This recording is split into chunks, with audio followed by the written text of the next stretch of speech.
अब हम इजराइल की न्यायिक प्रणाली में हो रहे उस बदलाव का डीएनए टेस्ट करेंगे जिसकी वजह से इजराइल की जनता अपने ही प्रधानमंत्री के खिलाफ हो गई है।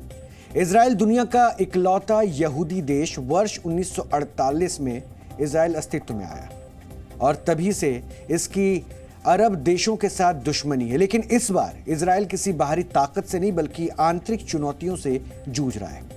इजराइल में लाखों लोग सड़कों पर उतरे हुए हैं, जगह जगह नारेबाजी हो रही है, सरकार के खिलाफ बहुत बड़े पैमाने पर प्रदर्शन हो रहे हैं। इजराइल की न्यायिक प्रणाली में बदलाव को लेकर गुस्से का ज्वालामुखी इस कदर फूटा है कि तेल अवीव समेत इजराइल के बड़े शहरों में पुलिस और प्रदर्शनकारियों में जंग छिड़ गई। तेल अवीव, यरूशलेम और बाकी शहरों की सड़कों पर सिर्फ प्रदर्शनकारी, पुलिस और इजराइल का झंडा अब दिख रहा है और सड़कों पर जगह जगह लोकतंत्र के हक में और बेंजामिन नेतन्याहू के खिलाफ नारेबाजी की जा रही है। केवल आम लोग ही नहीं बल्कि बड़े पदों पर बैठे पुलिस अधिकारी, टीचर, सरकारी कर्मचारी और बड़े बड़े बिजनेसमैन भी सरकार के फैसले का विरोध कर रहे हैं।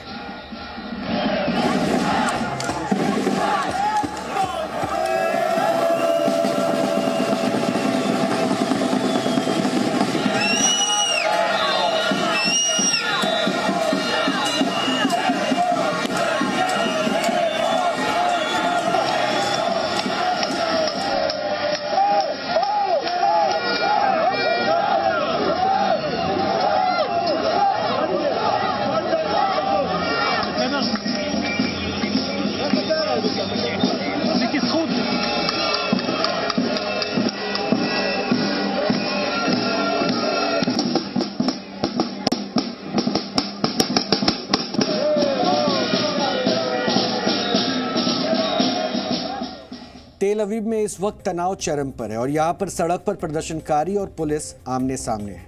बेंजामिन नेतन्याहू के न्यायिक प्रणाली में बदलाव के विरोध में सड़कों पर उतरे प्रदर्शनकारियों को खदेड़ने के लिए पुलिस ने वाटर कैनन का सहारा लिया, लेकिन हाथों में इजराइल का झंडा लिए प्रदर्शनकारी टस से मस नहीं हुए।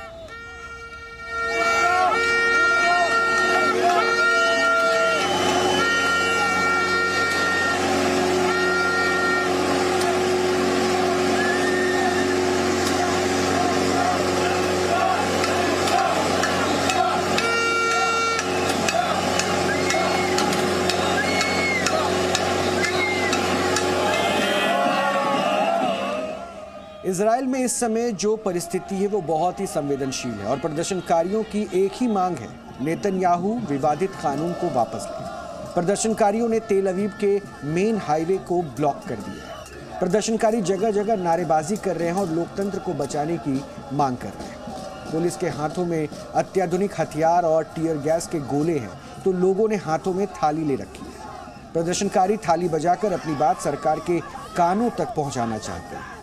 विरोध की आग अब नेतन्याहू के निजी आवास की चौखट तक भी पहुंच गई, जहां पुलिस और प्रदर्शनकारियों में जोरदार झड़प हुई।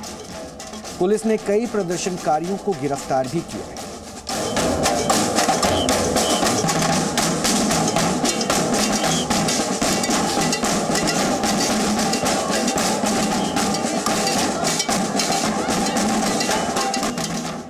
इजराइल इस वक्त दो हिस्सों में बटा नजर आ रहा है।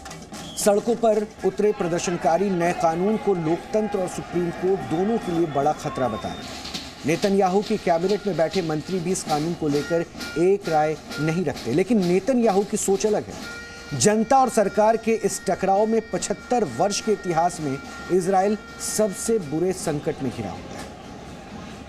We are fighting for a democratic, liberal Western country. And now they want to make us into a theocracy like Iran and in a dictatorship of a criminal. Israel में लोकतंत्र और सुप्रीम कोर्ट को बचाने के लिए मार्च क्रांति हो रही है। नेतन्याहू को इजराइल का सबसे पावरफुल लीडर कहा जाता है।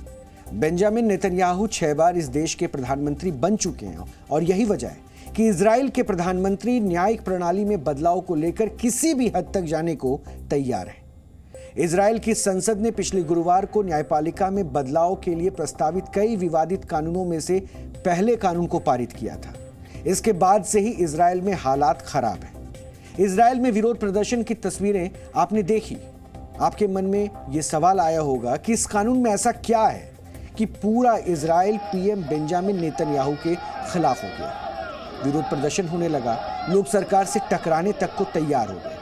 इस समस्या की शुरुआत हुई पीएम नेतन्याहू के न्यायिक सुधार के प्रस्तावों के ऐलान के साथ। जनवरी में इजराइल सरकार ने सुप्रीम कोर्ट को लेकर एक प्रस्ताव जारी किया था। इस प्रस्ताव में इस बात का जिक्र है कि इजरायली संसद सुप्रीम कोर्ट के फैसलों को पलट सकती है।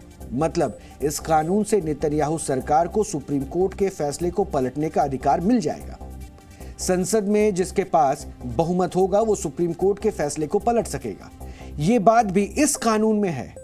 इतना ही नहीं, न्यायिक प्रणाली में बदलाव होने पर सरकार जजों की नियुक्ति में दखल दे सकती है, जिससे सही और निष्पक्ष फैसले लेने की जुडिशरी की पावर कम हो जाएगी, जिसका सीधा सीधा मतलब यह है कि सरकार अपनी पसंद के जजों की नियुक्ति करेगी और अपने मन मुताबिक न्यायपालिका से फैसले लेगी। न्यायिक प्रणाली में बदलाव को लेकर नेतन्याहू इतने गंभीर हैं कि उन्होंने अपने रक्षा मंत्री योव गैलेंट को भी बर्खास्त कर दिया, जिसके बाद नेतन्याहू की कैबिनेट दो फाड़ हो गई है। रक्षा मंत्री गैलेंट ने नेतन्याहू को सलाह दी थी कि न्यायिक प्रणाली में बदलाव की विवादास्पद योजना को अस्थायी रूप से टाल दिया जाए। गैलेंट की यही सलाह नेतन्याहू को पसंद नहीं आई और उन्होंने रक्षा मंत्री पर गाज गिरा दी। गैलेंट नेतन्याहू की लिकुड पार्टी के वरिष्ठ नेता हैं और सरकार में नंबर 2 पर आते हैं। गैलेंट ने कानून के खिलाफ अपनी राय देते हुए ये कहा कि इजरायली सेना के सदस्य इस प्रस्तावित कानून से काफी नाराज हैं। यानी जिस कानून को नेतन्याहू लेकर आ रहे हैं उससे इजराइल की सेना भी सहमत नहीं है। नेतन्याहू पर भ्रष्टाचार के गंभीर आरोप हैं। उनके खिलाफ धोखाधड़ी, घूस लेने जैसे आरोपों पर केस चल रहे हैं। उन पर सिगार और शैंपेन जैसी चीजों को घूस के तौर पर लेने का भी आरोप है। इसके अलावा खबर प्रकाशित किए जाने के एवज में मीडिया के लोगों को राजनीतिक लाभ देने का भी उन पर आरोप है।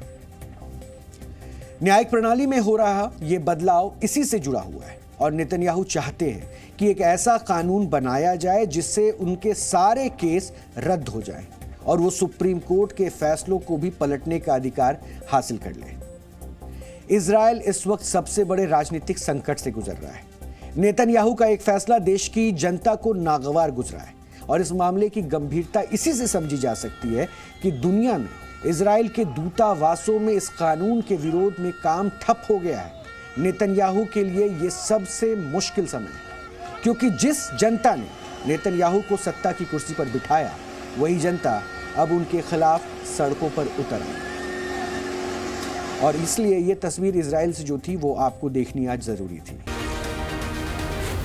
Z News।